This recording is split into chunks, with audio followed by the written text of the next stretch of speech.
এখানেই তৈরি হয়েছে কিন্তু 60 ফুট উচ্চতার গৌরাঙ্গের মূর্তি শ্রীকৃষ্ণের চৈতন্য সেবা মিশন।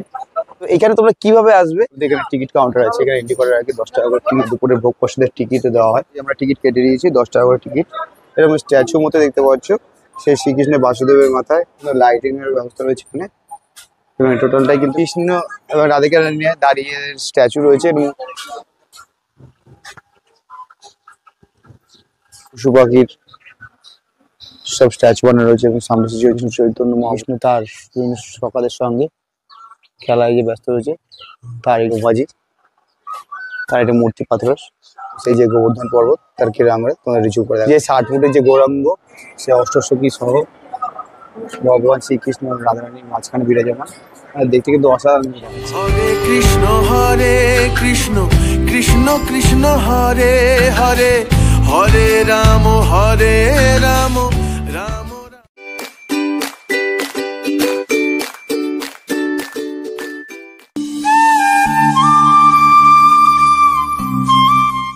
ফ্ল্যাশব্যাক। হ্যালো আমার মিষ্টি বন্ধুরা, আশা করি তোমরা যে জায়গা থেকে ভিডিও দেখছো সবাই ভালো আছো, সুস্থ আছো। তো আজকে আমি আবার তোমাদের সাথে নতুন একটা ভিডিও নিয়ে চলে এসেছি। তো আজকে তোমাদেরকে কোথায় নিয়ে এসেছি সেটা তোমাদেরকে আমি প্রথমে বলে দিই। আজকে তোমাদেরকে নিয়ে এসেছি আমাদের পশ্চিমবাংলার নদিয়া জেলার যে নবদ্বীপের নরহরি ধামে, যেখানেই তৈরি হয়েছে কিন্তু 60 ফুট উচ্চতার গৌরাঙ্গের মূর্তি। তো সেটাই আজকে তোমাদেরকে আমার ভিডিও দেখাবো। তো এখানে তোমরা কিভাবে আসবে বা এখানকার টাইমিংটা কি আছে সবটাই তোমাদেরকে আজকে আমার এই ভিডিওতে তোমাদেরকে বলবো। তো ভিডিওকে স্কিপ করো না, ভিডিও শুরু থেকে শেষ পর্যন্ত অবশ্যই দেখো। ভিডিওটা শুরু করার আগে তোমাদেরকে বলে দিই, যারা আমাকে চেনো না, আমি তোমাদের বন্ধু সুমন, আমার চ্যানেল ভগবান সুমন ব্লগে আবার একটা নতুন ভিডিওতে স্বাগত জানাই তোমাদেরকে। যারা এখন আমার পরিবারের সদস্য নেই, তাদের আমার চ্যানেলটি সাবস্ক্রাইব করে নিচে থাকা বেল করে নোটিফিকেশনটা অন করে রাখো, যাতে নেক্সট কোনো ভিডিও আপলোড দিলে তোমাদের ফার্স্ট নোটিফিকেশন চলে যায়। আর ভিডিওগুলো ভালো লাগলে অবশ্যই লাইক কমেন্ট শেয়ার করতে কিন্তু ভুলো না, কেন তোমাদের একটা লাইক কমেন্ট শেয়ার আমাকে অনেকটা অনুপ্রেরণা দেয় এবং নতুন নতুন ভিডিও বানানোর আগ্রহ বাড়ে। তো চলো বন্ধুরা, বেশি না বকে ভাট শুরু করি। সেই নরহরি ধাম, মানে যেখানেই আছে কিন্তু 60 ফুট উচ্চতার গৌরাঙ্গের মূর্তি। এবং তোমাদেরকে আমি একটু প্রথম বলে দিই এখানে তোমরা কিভাবে আসবে। আমি ঠিক আছি এই যে বিল্ডিংটা, পিছনে বিল্ডিংটা দেখতে পাচ্ছি, সেই বিল্ডিংটা হচ্ছে মন্দিরটা। তো এখানে তোমরা কিভাবে আসবে তোমাদেরকে ফার্স্ট বলে দিই। তোমরা যারা হাওড়া থেকে আসতে চাও, হাওড়া থেকে যে কোনো কাটাগামী লোকাল ট্রেন ধরে তোমরা সরাসরি নবদ্বীপ স্টেশন বা বিষ্ণু নেবে। সেখান থেকে তোমরা টোটো করে মাত্র মিনিট 15-20 সময় 20 টাকা টোটো ভাড়া বিনিময়ে তোমরা সরাসরি এখানে চলে আসতে পারো। বা নবদ্বীপ স্টেশন থেকেও তোমরা আসতে পারো, সেখান থেকে আধা ঘন্টার মতো সময় লাগবে, হয়তো 20 থেকে 30 টাকা ভাড়া নেবে। যারা তোমরা শিয়ালদা থেকে আসতে পারো, শিয়ালদা থেকে তোমরা কাটোয়াগামী যে কোনো ট্রেন ধরে বা তোমরা শিয়ালদা থেকে নৈহাটি হয়ে ব্যান্ডেল হয়ে কাটোয়া যে কোনো লোকাল ট্রেন ধরে তোমরা সরাসরি নবদ্বীপ বা বিষ্ণুপ্রিয়া স্টেশন হয়ে সরাসরি এখানে চলে আসতে পারো। এবং এখানকার গুগল লোকেশন আমি তোমাদেরকে ডিসক্রিপশন দিয়ে দেবো, তোমরা সেটা ফলো করে নিও। তো চলো আমি এখন ভিতর দিকে এন্ট্রি করছি। এখন যেহেতু দুপুরের সময় এবং আমি এখন মন্দিরে এখন খোলা আছে এবং ছুটির দিন, সেহেতু এখানে কিন্তু অনেক ভক্তদের কিন্তু ভিড়। তো চলো আমি এখানে তোমাদেরকে ভিতরে নিয়ে গিয়ে তোমাদেরকে দেখাচ্ছি। কৃষ্ণ কৃষ্ণ কৃষ্ণ হরে হরে, হরে রাম রাম রাম হরে হরে। এই হচ্ছে সেই নরহরি ধাম, তোমরা আশা করে দেখতে পাচ্ছ। এখানে নরহরি ধাম শ্রীকৃষ্ণের চৈতন্য সেবা মিশন এবং এখানে হচ্ছে এন্ট্রি। এবং তার আগে তোমাদেরকে বলতে এখানে টিকিট কাউন্টার আছে, এখানে এন্ট্রি করার আগে 10 টাকা করে টিকিট লাগে, কিন্তু এখানে 10 টাকা টিকিট কেটে কিন্তু ভিতরে আমাদের এন্ট্রি করতে হবে। তো এবং এখানে তোমাদেরকে একটু দেখি, এখানে দেখতে পাচ্ছ বোর্ডে দুপুরের ভোগ প্রসাদের টিকিট দেওয়া হয় এবং তার টোটাল কি কি মেনু আছে এবং কত তার মূল্য সবটা কিন্তু ডিটেলিং দেওয়া আছে। তোমরা একটু পজ করে দেখে যে আমরা টিকিট কেটে দিয়েছি 10 টাকা করে টিকিট। তো চলো এবার ভিতরে প্রবেশ করে গেছি। তো এবং ভিতরে ঢুকে গিয়ে কিন্তু এখানে একটা গোয়া ঘর মতো রয়েছে, এই হচ্ছে সেই গোয়া ঘরটা। তো এখানে আমরা এন্ট্রি করবো। তার আগে এই ডান দিকে তোমরা দেখতে পারবে এরকম স্ট্যাচু মতো দেখতে পাচ্ছ, সেই শ্রীকৃষ্ণের বাসুদেবের মাথায় শ্রীকৃষ্ণের জন্মের পর যে অষ্টনাগ তার মাথায় বসে তাকে নিয়ে যাওয়া হচ্ছে। তো সেই যে মুহূর্ত সেটা কিন্তু এখানে খুব সুন্দর দেখতে পাচ্ছ, স্ট্যাচু আকারে তুলে ধরা হয়েছে। এবং এখানে কিন্তু জলের মধ্যে দেখতে পাচ্ছ মাছেরাও কিন্তু খেলা করছে, রঙিন সব মাছ। এবং এখানে সবাই পয়সা দেখতে পাচ্ছ। এবং এখানে সম্ভবত এগুলো সব ফোয়ারা, রাতের বেলা কিন্তু জলে। এবং এখানে লাইটের ব্যবস্থা হচ্ছে, যেগুলো রাতের বেলা কিন্তু জলে কিন্তু অসাধারণ কিন্তু দেখতে লাগবে। সেই গোয়া ঘর থেকে এবার আমরা এন্ট্রি করবো। তো চলো তোমাদেরকে ভিতরে ঢুকে দেখাচ্ছি। এবং দেখতে পাচ্ছ খুব সুন্দর লাইটিং এর ব্যবস্থা রয়েছে এখানে। এবং টোটালটাই কিন্তু খুব সুন্দরভাবে তৈরি করা হয়েছে এবং দেখতেও কিন্তু অসাধারণ কিন্তু দেখতে লাগছে। কিন্তু তোমরা এগিয়ে আসলে সামনেটা আসলে কিন্তু ডান দিকে একটা এরকম একটা শ্রীকৃষ্ণ এবং রাধিকা নিয়ে দাঁড়িয়ে স্ট্যাচু রয়েছে মূর্তি, এবং তার চারিদিকে সব সখীদের সব রাসলীলা শ্রীকৃষ্ণের চলছে দেখতে পাচ্ছ। সেই বিভিন্ন রূপ মুহূর্ত কিন্তু তুলে ধরা হয়েছে। তো দেখতে কিন্তু বেশ ভারী সুন্দর লাগে। হরে কৃষ্ণ কৃষ্ণ কৃষ্ণ হরে হরে, হরে রাম রাম। এগিয়ে আসলে তোমরা দেখতে পারো সামনেই রয়েছে এরকম যে পঞ্চতত্ত্ব যারা ছিলেন, তো তাদের বিভিন্ন স্ট্যাচুগুলো কিন্তু মূর্তিগুলো কিন্তু তৈরি করা হয়েছে। শ্রী চৈতন্যদেব, নিত্যানন্দ গৌর তত্ত্ব, তাদের প্রত্যেকে কিন্তু মূর্তি কিন্তু দেখতে পাচ্ছ হয়েছে, দেখতে কিন্তু ভারী সুন্দর দেখাচ্ছে। আর একটু সামনের দিকে এগিয়ে আসলে এরকম দেখতে পারবে কয়েকটি মূর্তি রয়েছে। এখানে একটা হনুমানজির মূর্তি রয়েছে দেখতে পাচ্ছ ধ্যানরত।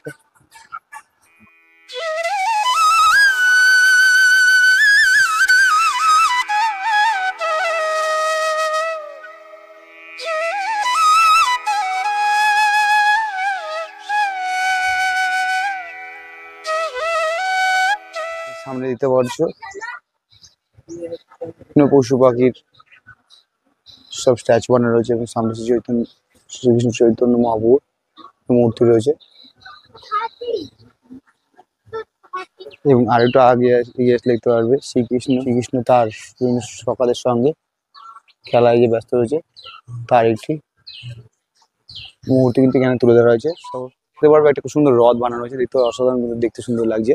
এবং তার সামনে কিন্তু সব ফুলের বাগান, ফুল ফুটে রয়েছে দেখতে পাচ্ছি, ডালিয়া ফুল গাছ বাগান পুরো ভর্তি, দেখতে কিন্তু অসাধারণ দেখতে লাগছে। এবং আরেকটু এগিয়ে আসলে তোমরা বাদিকে দেখতে পারবে এখানে ব্রহ্মাজির একটা মূর্তি বানানো রয়েছে দেখতে পাচ্ছ। পদ্ম ফুলের উপরে কিন্তু বসে রয়েছে যে ব্রহ্মাজি।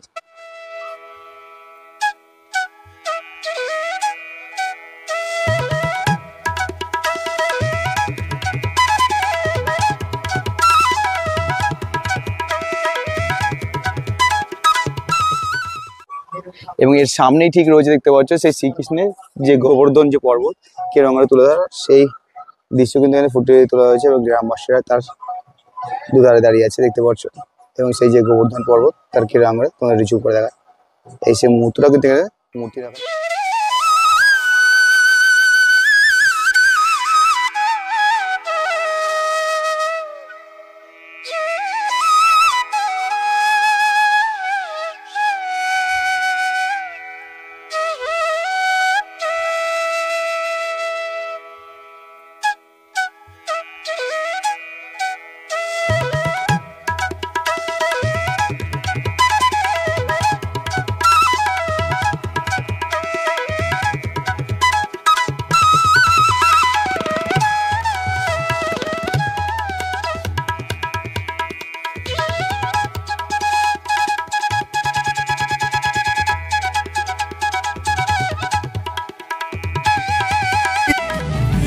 এখনো সে রাধারানী বাঁশির সুরে পাগলিনী, অষ্টসখীর শিরোমণি, অষ্টসখীর শিরোমণি নব সাজে রে।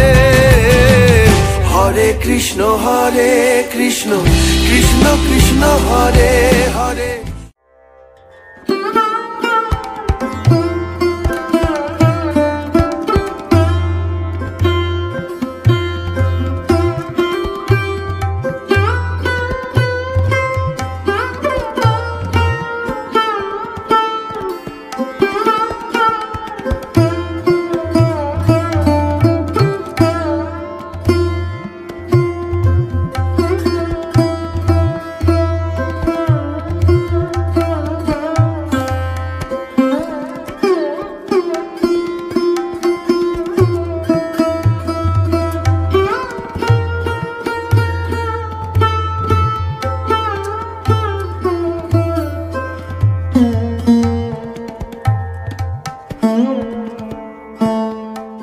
তো ফাইনালি সেই মুহূর্ত একদম তোমাদের সামনে থেকে আমি দেখাচ্ছি আমার আজকে যে ডেস্টিনেশন, যেটা 60 ফুটের যে গৌরাঙ্গ মূর্তি, যেটা নবদ্বীপের বিশেষ আকর্ষণ। তো দেখতে পাচ্ছ এখানে কিন্তু গৌরাঙ্গ মহাপ্রভুর মাথার উপরে একটা ছাতা বানানো হয়েছে কংক্রিটের, এবং টোটালটাই কিন্তু কংক্রিটের মূর্তি। এবং তার দুহাত প্রসারিত, দুদিক দিয়ে তার যে ওনারা ঝুলছে খুব সুন্দর কাপড় পরিহিত, এবং পদ্মাসনের উপরে বিরাজমান গৌরাঙ্গ মহাপ্রভুর পাদুকা, সেটাও কি বড় আকৃতি দেখতে পাচ্ছি। হরে কৃষ্ণ কৃষ্ণ কৃষ্ণ হরে হরে, হরে রাম রাম রাম হরে হরে। হরে কৃষ্ণ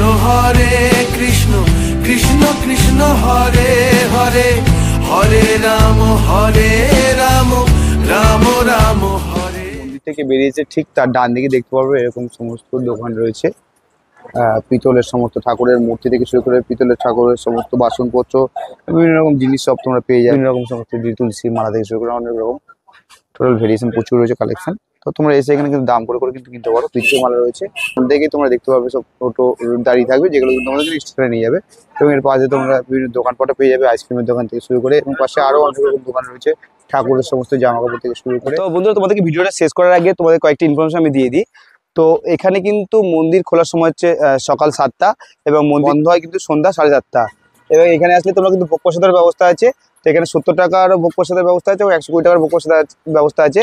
তো ভোগ প্রসাদ যদি তোমাদের খেতে হয় তাহলে তোমাদেরকে এখানে আসতে হবে কিন্তু মন্দিরে 12টা থেকে 1টার মধ্যে, এবং 1-1:30 2টার মধ্যে কিন্তু এখানে ভোগ প্রসাদ সম্পূর্ণ শেষ হয়ে যায়।